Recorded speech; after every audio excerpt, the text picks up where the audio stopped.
Book lovers, listen up. Our next guest is standing by to tell us more about a book festival happening this weekend. This is an opportunity for people with like minds to connect and for fans to meet some authors. So let's bring in the second annual Lexington Book Fair's Vice Chair. This is Joan Dallas Sung. Thank you so much for joining us this morning. Thank you so much for having us. Sure. Absolutely. So first, let's just get right to the details of the festival. When and where is it happening, and what kind of events are happening as well? So the event is tomorrow. It's the Lexington Book Festival in Lexington, North Carolina. I first want to stress two things.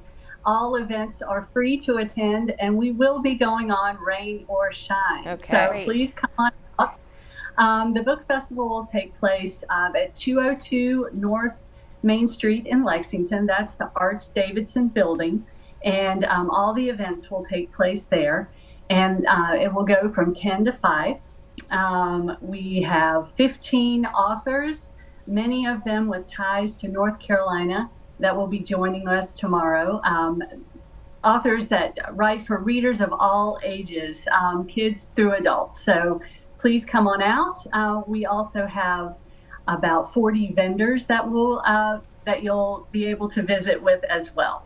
Wow, that sounds great. Yeah, that's a lot of opportunities for people to learn and also interact with those authors. What do you think that experience is like for people of all ages, and how valuable that can be?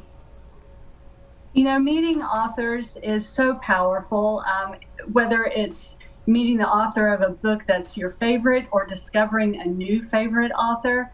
It's really amazing to get to speak with an author and ask them questions about, you know, a book you haven't read yet, or maybe one you've read several times.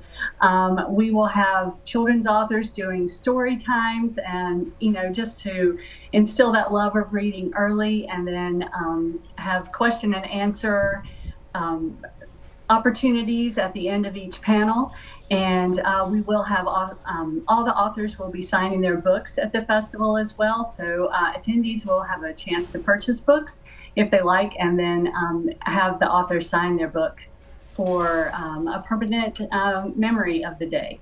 I'm glad you mentioned those activities for those who are younger. I think it's so important for them to have that experience, not only just interacting with books, but also with an author. I think that can be so impactful at that age. Can you give an example of the different genres that are going to be represented at that fair? Well, we have picture book authors. We have books for middle grade readers. We have young adult authors. We have adult fiction and nonfiction.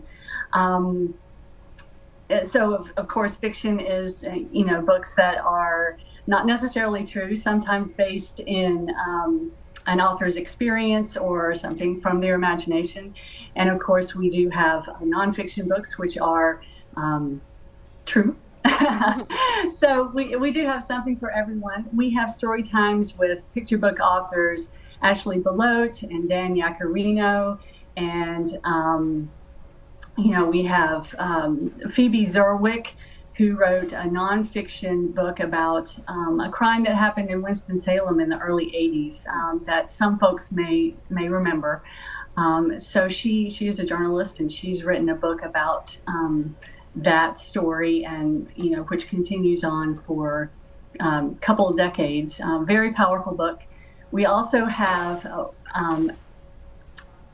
Crystal Smith Paul, whose book, have you heard about Kitty Carr, was actually a Reese's book club selection. Reese Witherspoon has a famous book club that many readers may be familiar with. And she has ties in North Carolina, and that is a nonfiction, that is an example of a nonfiction book. And we have a New York Times bestseller, Amber Smith. We're so excited to have her back. She joined us last year. And she has an example of a nonfiction book that she's written is that is currently on the bestseller list, is The Way I Used to Be. And she's written a sequel, The Way I Am Now. And so we're excited to welcome her back as well. Awesome. So great to have those big names in Lexington tomorrow. Yeah. We're very excited. Awesome. Joan, thank you so much for your time this morning, for going over all of that. Again, the festival is happening tomorrow there on North Main Street in Lexington, running from 10 a.m. until 5 in the evening. And most importantly, as she mentioned off the top, it is free, and I'm sure they'll have some covers, making sure those books stay dry tomorrow. Yes. So